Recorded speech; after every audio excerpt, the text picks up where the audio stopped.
Assalamualaikum semua. Apa khabar? Sihat? Teacher harap semua dalam keadaan sihat-sihat je sepanjang cuti-cuti ni.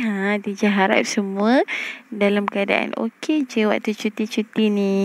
Oh, sebelum teacher terlupa, teacher nak ucapkan Selamat Hari Raya Aidilfitri. Maaf zahir dan batin semua. Walaupun raya tahun ni kita sambut sedikit berbeza daripada tahun sebelum-sebelum ni, tapi kita kena bersyukur kita masih boleh sambut dengan ahli keluarga kita dalam keadaan bersederhana. Walaupun berbeza tapi bermakna. Okey, hari ni kita akan belajar sama-sama tentang hukum tajwid yang terdapat dalam surah Asy-Syah. Surah Asy-Syah tu surah apa? Okey, kejap lagi teacher akan terangkan pada awak satu-satu tentang surah Asy-Syah. Okey, jom kita mula.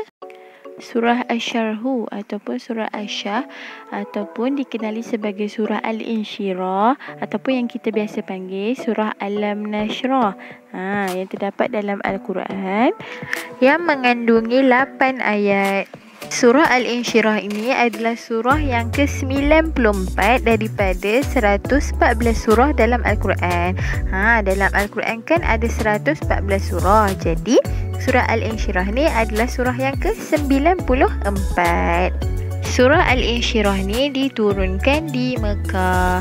Dan surah Al-Insyirah ini bermaksud kelapangan, yang bermakna kita kena yakin bahawasanya setiap ujian yang Allah bagi sesudah itu pasti ada kemudahan ataupun kelapangan.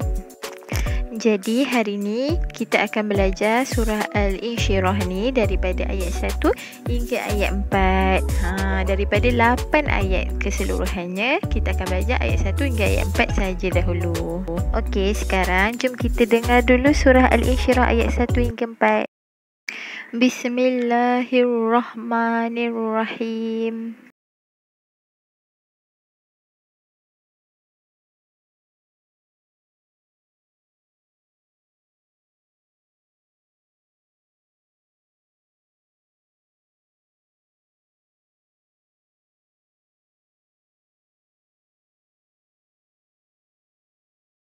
Alhamdulillah, tadi kita dah dengar surah Al-Insyirah daripada ayat 1 hingga ayat 4.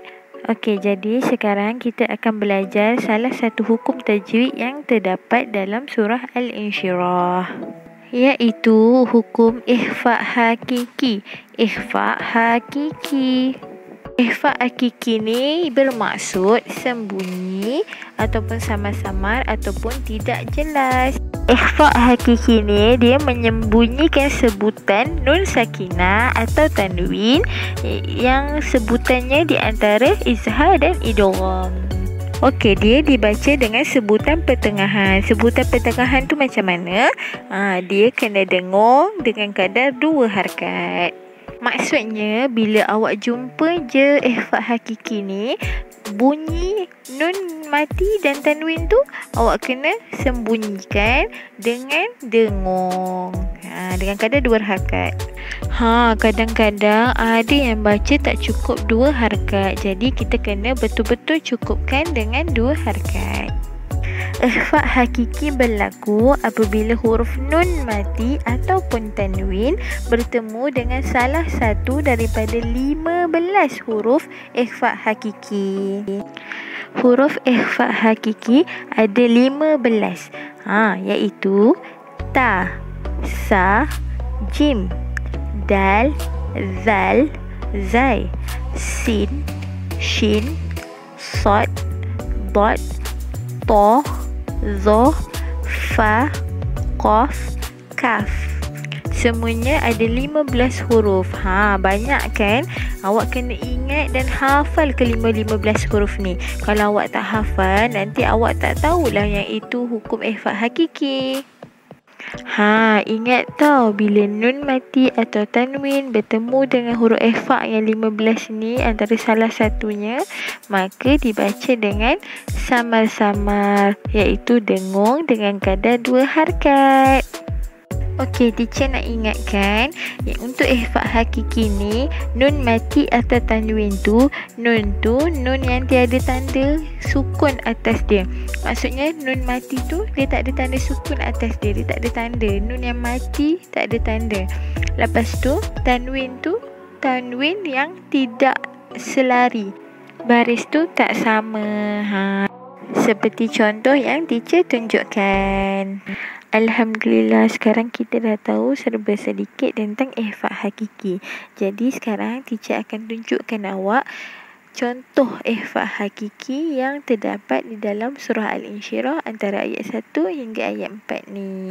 Contoh ihfa hakiki yang pertama pada surah Al-Insyirah ini adalah pada ayat yang kedua, iaitu وَوَضَعْنَا عَنْكَ وِزْرَكَ. Pada perkataan angka. Cuba tengok kat situ. Nun mati bertemu dengan huruf ikhfa hakiki iaitu huruf kaf. Jadi nun mati tu kita baca dengan dengung dengan kadar 2 harakat. Contoh yang kedua ialah pada ayat yang ketiga iaitu الذي أنقض ظهرك, iaitu pada perkataan anqadha. Dekat situ nun mati bertemu dengan huruf ikhfa iaitu huruf qaf.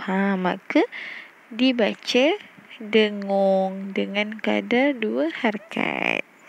Alhamdulillah, sekarang kita dah tahu sedikit sebanyak tentang hukum tajwid, ihfa hakiki dan tentang surah Al-Insyirah.